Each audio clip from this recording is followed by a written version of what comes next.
Right, hello. I assume it's all working nicely. I always do. Just gonna have... Hey, Caleb. I'm just gonna have some Diet Coke to get me started. Oh, sorry, I wrote the rabbits up. There's rabbits over there. Look. Rabbits. Rabbits. Rabbits. Yesterday was disgusting. The dark rabbit had covered herself in poo, so that was my job yesterday, cleaning up rabbit poo. Yay! I had to wash a rabbit in the bath. Never thought I'd have to do that. Oh. God, I love Diet Coke. Ogwe Athe. No, I don't understand that one. I'm a very stupid man. Right, so. Exactly. Right. Today we're going to talk about the Prophet Muhammad, because we talked about Adam on Friday? Friday, yeah, we talked about Prophet Adam on Friday. We talked about Ibrahim yesterday. So we're going to talk about Muhammad. Muhammad, we're not going to do the whole of his life in one go. Tuesday's technically meant to be my day off, but, you know, why have a day off when you could teach RE on the internet? That's much more fun than having days off. So we're going to do the start of... It says hello. Hello. I wish I was sponsored by Diet Coke. Diet Coke, if you'd like to send me free Diet Coke, I would like that. But I don't think anyone's really watching, so that's fine. It's not really a very good advert for your product. So the life of Prophet Muhammad is obviously a much bigger topic in some ways for the exam than the life of Adam, the life of Ibrahim. They're more likely to ask you about Muhammad's life. So I thought we'd split it into sort of 3 parts, or 2 or 3 parts, depending how it goes. Today I would do his childhood, and sort of what about him as a person meant that it was... What about him as a person meant that he was likely to be chosen as the prophet? Why would Allah, of all humans on earth, choose the Prophet Muhammad? Oh, I don't know if this person's in here from yesterday. If they're not, I do apologise. But the man who came in yesterday and asked if I could teach EdXL rather than AQA, I think the courses are virtually the same. I don't think there's a huge difference in the courses. So if you did want to use these videos to revise EdXL, I don't think there's too much of a difference there. I think you could equally use them to revise both sort of subjects. I don't think that's a problem in the slightest. So, the life of Prophet Muhammad. First of all, we need to think about where he's being born. And where he's being born is Mecca in Saudi Arabia, which I'll circle with a mouse. Mecca in Saudi Arabia. It's often spelled Mecca rather than Mecca. M-E-C-C-A or M-A-K-K-H. Both these are the same place. It's the city where, when we talked about Ibrahim yesterday, Ibrahim ends up in his life. So this city is very important to all Muslims historically in the religion. It's very important to Muhammad. It's also very important to Ibrahim. So this is the city which is the centre of worship. So it's very important that Muhammad is born here. Oh, Harry, that's a lovely emoji. See, look at me, young, knowing words of a man dabbing, which always to me just looks like someone checking their armpits to see if their armpits smell. But I'm an old man, and that's what it would look like to me. I already spent 80 hours on the new Animal Crossing. Jesus, Harry, that is too much time on Animal Crossing. Well done. I wish I had that much time to spend doing Animal Crossing.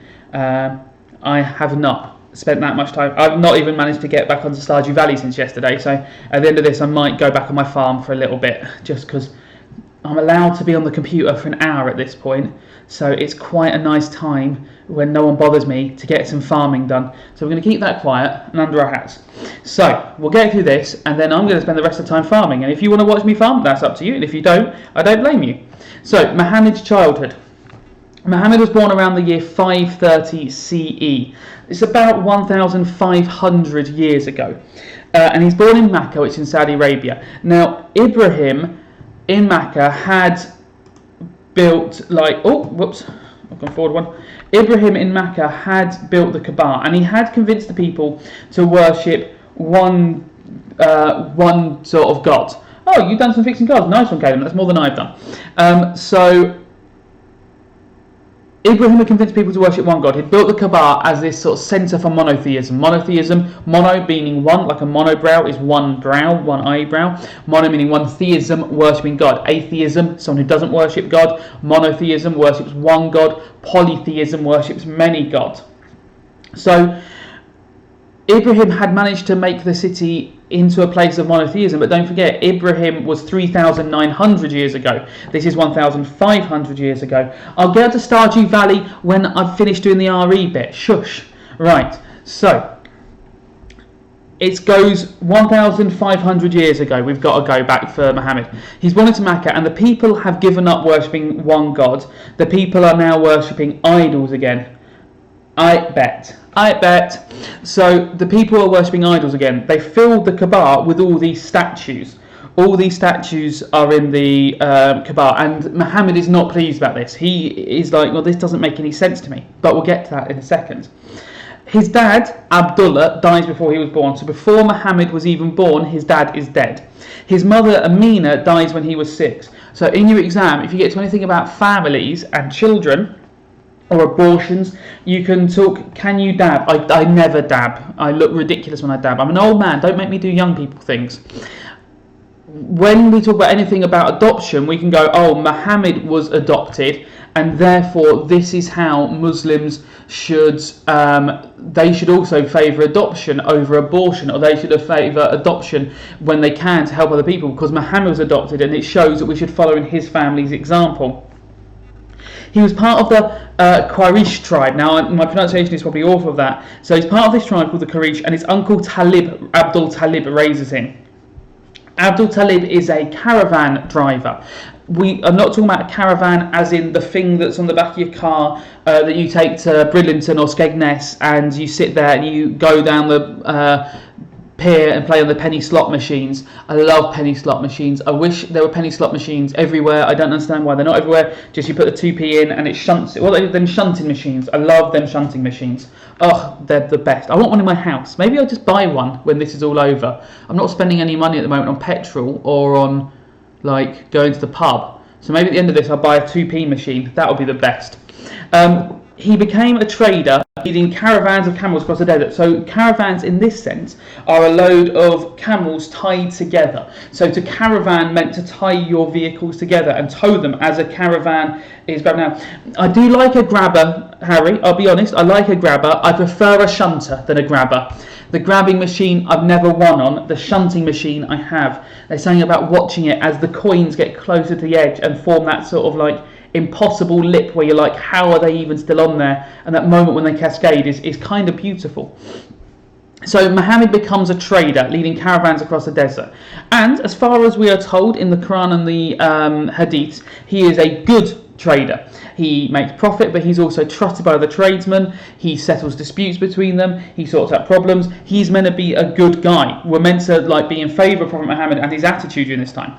And this is, oh yeah, so there you go, I put this on this slide. He is trustworthy and honest. He's consulted to settle disputes between rival caravans. Oh, I always forget that my head's across some of the things here. How, right. Oh no, I'm fine. I'm not on this one. It was on the last one. My head was across the things. So when he's 25, he married a woman called Khadija. Khadija, my favourite game is where you use the pennies as a bowling ball and you bowl it. I've never seen that game. Is that game at the arcade? You bowl a penny as a bowling ball. My favourite one's the arcade, and I don't know this bowling ball one. I need to see it. That's very interesting. I like the game, the 2p shunting machine, obviously the greatest game. 2p shunting machine over a 10p shunting machine. 10p, oh my, millionaire. And I like, it's not really a game. I like the charity ones where you put your coin in and it goes boom, boom, boom, boom, boom, and just plops in the bottom. That I think is worth giving money to. I don't really care what the charity is. I just like to see the coin go round. And then, where was I recently? I was somewhere near the seaside, and there was one where you had to pay money and you get balls of fish food, and you did it on the pier, and it went round and dropped into the sea. Man, it was not as satisfying as a coin. There's something about a coin when it does that last thing, it goes boop. Oh, the best.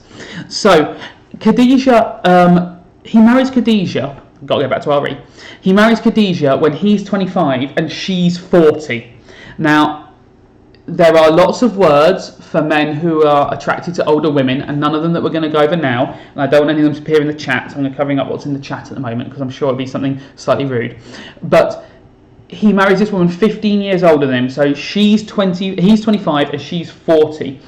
They do manage to have children. I can't remember all his children. I know their first child dies very young, I think at the age of 3.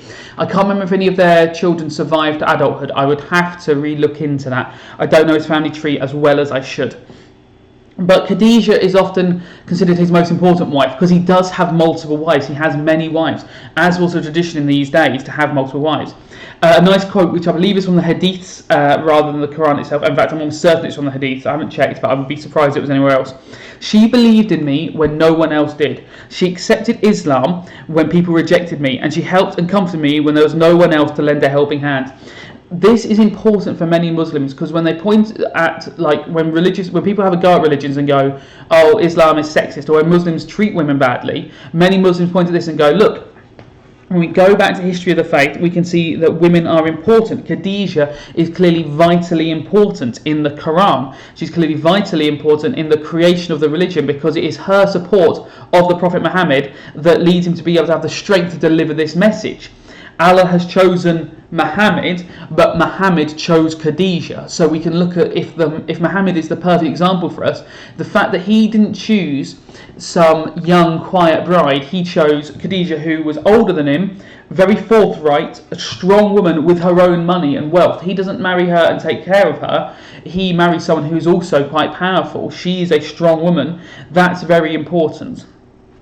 This relationship is said to show the reverence. Reverence means the respect that Muslims should treat women with. That's a really poor sentence, that second to last one. I'm so sorry. A good man treats women with honour. A good man treats women with honour is linking back to how men should treat women well in the religion of Islam. Now, that does not always happen. We know this. The reality is women sometimes do get treated very badly in Islam. But the quote goes that we should treat women with honour. So let's talk more about the city of Mecca. If we go to the year 610, so Muhammad's around 40 by this point, Khadijah's around 55, he's living in Mecca. And he does not like it. He does not like what he sees. People are drinking alcohol, they're gambling, they're keeping slaves, they're sleeping around, they're treating women badly, and Muhammad is like, what is wrong with everyone in this town? And a lot of it goes back to the worshipping of the idols. A lot of the profit in the town, profit with an F, as in like the money being made in this town, is made on the back of like worshipping these idols and selling these idols and letting people pay to go and see the idols. So Muhammad would know that in the centre of town, people could pay money to go into the Kaaba, this ancient site of worship, to see all these statues. And the Kaaba is meant to be a symbol of there being one God, and yet inside it you can worship all these many gods. And Muhammad's like, you guys are driving me mental. Why are you doing all this? So he'd often go up to hills and meditate and spend time outside of town. He was famous for going outside of town all the time. I just realised my little picture's in the way again, so let's move me up there, out the way. So he would go up into the woods, in the mountains all the time and sort of get out of it. There was one of the most famous occasion of this is called the Night of Power, and we'll talk more about the Night of Power tomorrow. But the Night of Power is a day when a festival was occurring. So this is probably the most important day in this sort of time. A festival is occurring, and there's lots of parties and immoral behaviour. And it's on this date that he decides to go up, and rather than just meditate in the mountains, he goes inside a cave to sit and meditate, which he often did, but this time he's inside his cave and he meditates. And this is when he is approached by the angel Jibreel with the message from Allah. Now, we're not going to talk about that message today. What we're going to talk about is, why was it this point that the angel turned up? Why, of all the humans who lived in Mecca at the time, why would the angel Jibreel turn up to this man on this night? Why did Allah make that decision? And so if your exam question was something about why was Muhammad chosen as a prophet, or explain 2 reasons why Muhammad was chosen as a prophet, we've got some good ones. So why him? So it's this night that it's chosen. Why did Allah choose Muhammad? There are 4 easy reasons to explain in your exam, and I'll go over reason 4 in a bit more detail. Because he was being quiet. Well, sort of, Harry. Not a bad answer, because he was being quiet. So we've got 1. It's all part of Allah's plan. Allah's plan was to choose Muhammad, and we do not question Allah's plan, because Allah's plan is, without question, He has predestined everything according to Sunni Muslims. He has planned everything out. So who are we to question why He chose Muhammad? And Muslims might also point and go, well, look at how his plan worked. Of all the humans on earth to choose to form this new religion, Islam is now the second largest religion in the world. Surely Allah chose the right prophet, because this man has spread the religion to this many people. And this man is spreading this sort of truth as they see it. And he has made these people live in this certain way. But we cannot question Allah's plan. That is a hard one to do in a 12-mark question, because it's hard to sort of argue around or give evidence for and talk about. I would say it's not a bad point, but it's going to be hard to sort of argue in a 12-mark question. Point 2, the people are moving further from Allah, so it's time for another prophet. So what's happening in the city of Mecca, which is a holy city according to Muslims, was exemplified by how people were living all over the world, all over Saudi Arabia. So maybe the reason why he chose Muhammad and chose him at this time is Allah saw how people were drifting away from the religion and were behaving in these immoral ways, these ways that did not please Allah, and he went, right, it's time to choose a new person who's good at the moment. Bang, I love that guy there, that Muhammad, he's absolutely a ledge on this thing, I'm going to choose him, he's going to be my next prophet. 3, the holy books had all been lost, or not lost completely, but the original copies had been lost. So the original copies of the Quran, the original copies of the scrolls of Ibrahim, the Torah, the Gospels, they had all been lost over the years and weren't being sort of treated with the same respect, and they've been translated, and so Allah had to send another messenger to give the word of God one final time in a way that could not be changed, which is what we get with the Quran, a final copy of these holy words that is not going to be changed for all these years. And 4, Muhammad is the perfect human being for this time. So this is sort of why, the first 3 are sort of why Allah needs to choose a new prophet. This last one, 4, Muhammad's the right guy and he's in the right place. He's in Mecca. My bet is that the scroll is down the sofa. The scroll of Ibrahim is unlikely to be down a sofa, I'll be absolutely honest with you, but you never know in these things. I don't find much down the sofa. That's always a thing. Where's the thing? It's down the sofa. I don't ever find anything down a sofa. Just fluff. Or pens. I guess I find pens down the sofa. I do a lot of crosswords on the sofa. I'm going to be honest now. I've been a loser today. I've ordered off the internet a jigsaw. I'm going to do a jigsaw. I'm getting, like, me and my wife are so bored, we need something to do in the evenings, we're going to do a jigsaw, because we can't do anything that makes too much noise, otherwise we wake the baby up. So we're going to do a jigsaw in silence, basically. Right, I don't know who Timmy is, Harry. I don't know what that means, I'm sorry. So, we're going to now look at 4 reasons why Muhammad is the perfect man. We know he's in the perfect place because he's in Mecca. And Mecca is the holy city. Ibrahim's been there. It's the city where people worship, where the Kaaba is. So this is why it's important. But why is Muhammad the perfect guy for this? Well, there's 4 easy arguments you can make in your exam. You can argue he's the right as an individual, he's right as a leader, he's right as a family man, and he's right as a teacher. Okay, so easy arguments for each of these. Why is he the right individual? Well, we can look at the qualities that the stories of his life show us, okay? We are told that he is humble, he is not arrogant. So when he's a trader, he's said to be a humble man. That means he does not show off, he does not brag. I've almost put the same thing at the end of it, but modest, actually, to be fair. He is honest. As a trader, he is said to be honest and true in his business. He doesn't try and scam people or cheat people. He treats people with respect and honestly. That's hugely important because he's honest. So when he says the words of the Quran, a message from the angel Jibreel, people are more likely to believe it. He shows determination.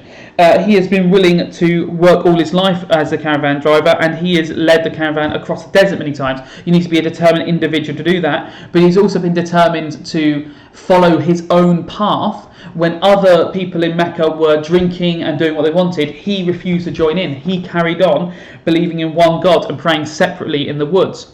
He is peaceful. He settled conflicts between the other caravan drivers peacefully. He's moral. He believes in doing right. He doesn't keep slaves. He doesn't treat women badly. He doesn't drink or gamble. He's a moral person. He has courage. He is willing to tell people what he thinks, even when they won't like to hear it. So he has courage. And modest and humble are essentially synonyms. So modest means he doesn't show off about things. Humble is similar. I don't know why I picked both of them. I think I just want another word so it looks longer. So you can argue any of these are reasons why Allah would choose him. They chose him because of his determination, because of his morals, because of that he was peaceful. Any of these are reasons why they would want to choose him. Why is he a good leader? Well, we know he leads his caravans, so he's charismatic. He's said to be a good public speaker. He can captivate an audience. He is good at speaking, so people listen to him. He is fair in the way he treats the people in his caravan, like his employees at his caravan traders and his caravan journeys, so people would want to be part of a faith led by him. He's trusted by people, so you need to trust the leader who is in charge of your religion or in charge of anything. If I trust the leader, I'm more likely to do what they say, and I'm likely to listen to their advice. He settles disputes. When there are problems between people, he settles them. He sorts the problems out. He believed in rights for people. He believed that women should have rights, that slaves should have rights, that sick people and poor people and old people should have rights. So he's a good leader because he cares about everyone that he is leading. He's a good family man. Family is really important in Islam. Half of your life's duty is to raise your family correctly. So if you're trying to lead a good life, half of your dua, your life's duty, is to raise your family correctly. So he's said to be a good father and husband. He actually ends up with many wives, and I think I'm really bad at number of children. I think he ends up with about 6 kids, though some do die young. I don't know how many die young. I'd really need to re-research this. I do apologise for not having done that for today. But he's a good father and a good husband. He is respectful to his wives. He treats them well. He makes sure that his children are supplied for. And his first wife is Khadijah, and then his second wife is something with an S. I can't remember her name. And then he marries a woman called Aisha, and Aisha has, I think, some children to him as well, except when he left them at a well. That was Ibrahim, not Muhammad. That was Ibrahim yesterday. So don't get them confused, Harry. This is Muhammad. Muhammad doesn't leave anyone at a well. And he's a good teacher, and I would know what a good teacher makes because I'm just a Mr. Minton, but he's a good source of authority. People listen to him and they do what he says. He's not a hypocrite. When he says, like, I don't believe in gambling, gambling's wrong, they don't later catch him gambling. When he says treat your wife well, he treats his own wife well. He is not hypocritical about this. He is patient with the people he's teaching. There's quotes in the hadith where he believes that anyone can learn anything if given enough time, and you try as many methods as possible. So he's actually, weirdly, it's based on a lot of how Muhammad taught is how teachers nowadays are taught to teach. And that's a strange sort of thing that we are taught to teach, but you're taught like all these different methods and that everyone can learn anything. The M in Muhammad stands for Minton. No, the M in Minton stands for Minton. The I in Minton stands for Inton. The N in Minton stands for Nunton. The T in Minton stands for Tun. The O in Minton stands for On. And the in Minton stands for Un. Come on, pay attention. But he believes anyone can learn, like teachers now are taught that we can teach anyone no matter what the situation. We just need to find the right way of teaching them, and eventually we'll get there. Muhammad believed the same thing. He was like, I can teach anyone the rules of Islam, just give me enough time. So this is why on the night of power that we'll look at tomorrow, Muhammad is chosen. Muhammad is chosen because he's just the perfect guy to be the leader of this faith, to be a new prophet, and he's in the perfect position, as in he's in Mecca, and it's the perfect time when people are starting to stray away from God and going away from God. Oh, what was that noise? I don't know, something fell on the floor. That he's like the perfect guy, and people are starting to stray away from God. The holy books have been lost. People are being immoral, and this combination of events and timings and position means that Muhammad is chosen at this point. And tomorrow we'll look at the night of power. Okay, so I think that's all covered. Any questions about Muhammad in the chat? I don't think so. Can't see anything. Right, so well, this is very odd. I did get an email from Maurice Mole to me, and he's telling me to build a cow shed, you fool. The best way to make money in Stardew is cheese, not mayonnaise. Get some cows now, cow now, cow now, cow now, cow now, cow now, cow now, cow now, cow now. Well, I mean, Maurice, it would be rude of me to ignore you. And, you know, you might say, oh, Mr. Minton, you should go and sit with your baby right now and look after your baby. But wouldn't it be more important in some ways that I, look after my real children, who are some chickens? So, right, let's raise some chickens. Time to raise some chickens. Right, yes. Nice. Oh, hello, chickens. Where are you? Hello.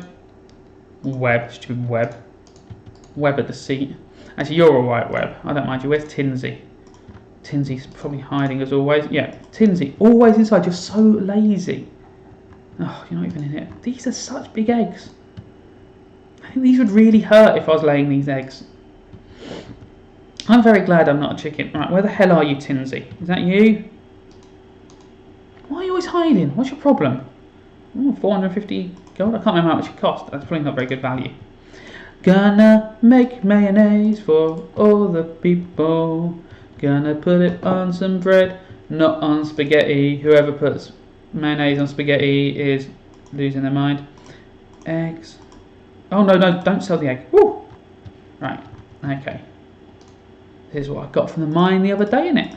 All this nice stuff. Take my geode. I have that split open. Might as well sell the topaz. Sell the topaz. Alright, let's go get this geode split open. Gonna open a geode, see what's inside. Maybe it's a new bike for me to ride. Probably not a bike. I don't think you find geode that often in real life. I've never found a geode. No, I'm not often in a mine, to be fair. I don't like the store. I don't do anything in there. They only sell seeds. This says dog, and yet I never see a dog, which really annoys me. Where's the dog meant to be? This yard is so messy as well. I just leave stuff everywhere. Gonna hang out down here. Remember the bridge is down here. Never know what this is either. Closed until summer. Yeah, but when it was open this summer, no one was there either. Stupid place. Oh, for sake. Right. Well, let's do some fishing while we wait.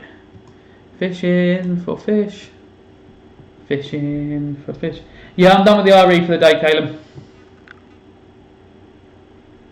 Fishing for fish. Fishing for fish. It's because I have the cat. What does that mean, Harry? Because I have the cat.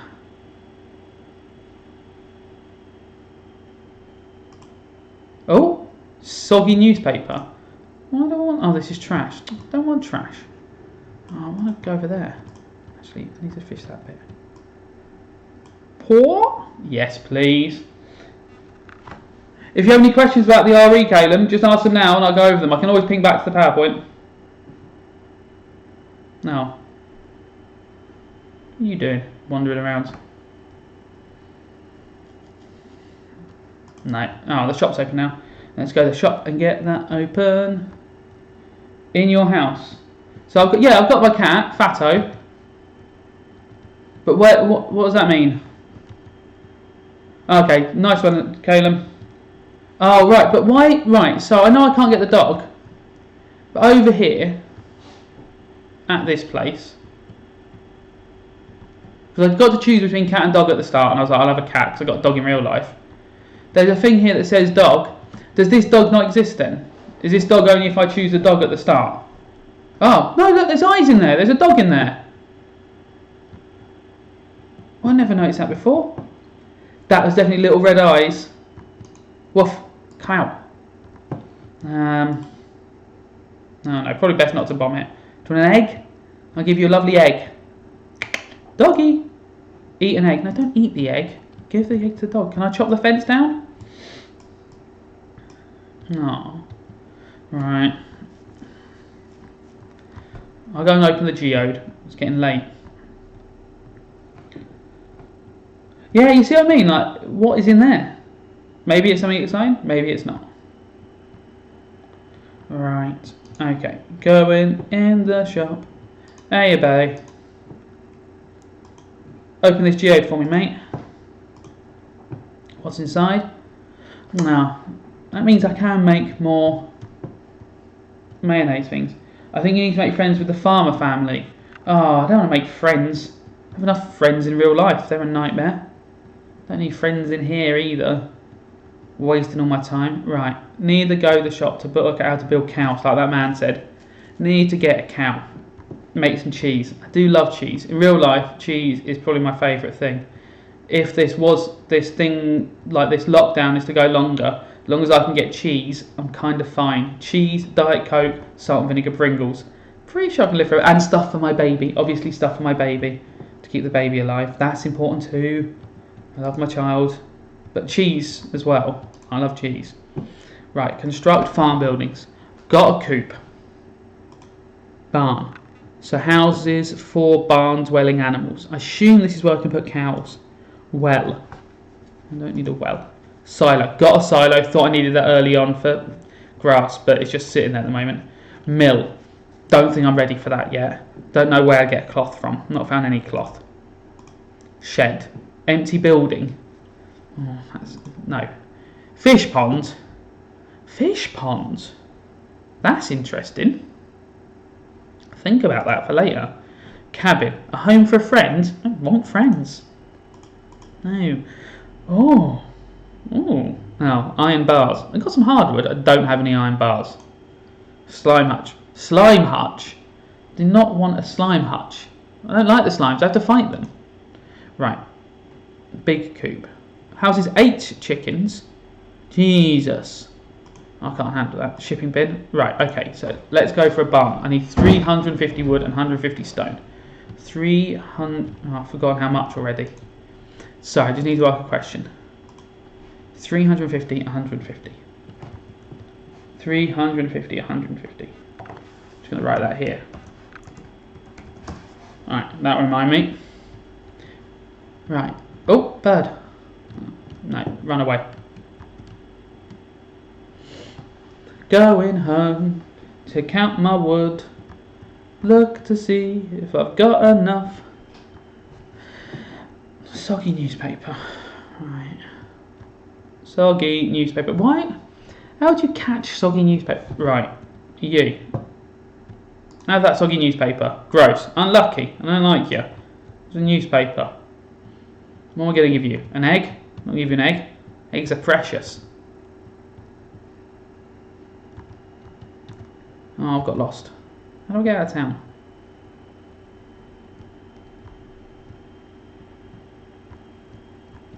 Oh, golly.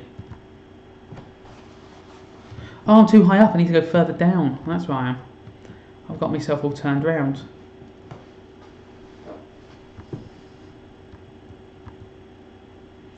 Boo, boo, boo. Gonna go home, count my wood. This man, hate him. Really grumpy. Unpleasant.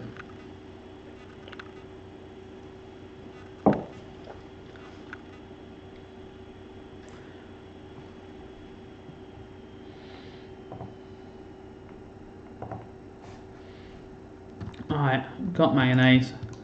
Gonna sell my mayonnaise. Make loads of profit. Yeah. Ooh, star mayonnaise. Nice. Is that better mayonnaise? I assume that's more expensive mayonnaise. Making more mayonnaise. Right, chickens out the way. Oh, I didn't water my crops this morning. Right, rubbish. Okay. Oopsie. More mayonnaise for the jar. Watering can. Watering can. Gonna water my crops, 'cause I'm running a farm. I wish I had a llama or a pig. Oh, can you get pigs? I'd love a pig. Pigs would be the best. Mr. Minton Mayo. Well, don't say it like that. It sounds weird. I want to sell my own mayonnaise. Making lots of crops. Having a lovely time. Not raising my own child, but raising a farm. Alright, rabbits, calm down. I don't really know what any of these things are going to be when they grow. I'm just hoping they make me lots of money. I don't really know what I want the money for. I think just to have the money so other people can't have it. I'm more successful this time in real life, definitely. Real life I've grown nothing. Like, if I had all this farming now, I wouldn't have to go to the shops and basically battle my way to food every couple of days. I hope you lot haven't had any trouble getting food. I had to queue for 45 minutes the other day to get into Sainsbury's. That is not fun. Weird times. Right, off I go. Right, 350 wood and 150 stone. That's what I need. Sell that corn. Oh no, that's all my food I've just found on the floor. I ain't got enough wood. 350. Right, I need lots more wood. Right. Time to chop down some of my forest. Making room in the forest. Hitting a tree. Hitting a tree. Oh, there's another tree behind it. Oh, lovely. Oh, this is going to take ages. 17. I need 350. Jesus. Oh. 40 minutes just to get bread. Oh man, Caleb, that's a nightmare. I'm trying to do one big shop every few days rather than like going regularly. There's a little shop near me that's got some eggs and stuff, so I've gone in there and got eggs before just to do it, but I'm trying to leave the house as little as possible. I don't want to get poorly with the little one about. I don't want to get the baby poorly. That would be the opposite of my plans long term. I like the baby, and him being poorly would be a nightmare. Oh, I'm starting to feel exhausted. Oh no. Oh, I have to go to bed. Right. Okay. Have I got any? Oh. Right. Night, chickens. You be good, alright?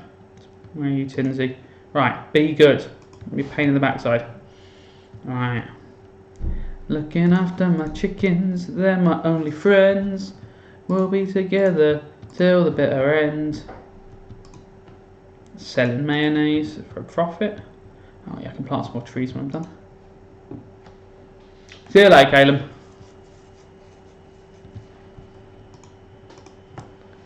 Right.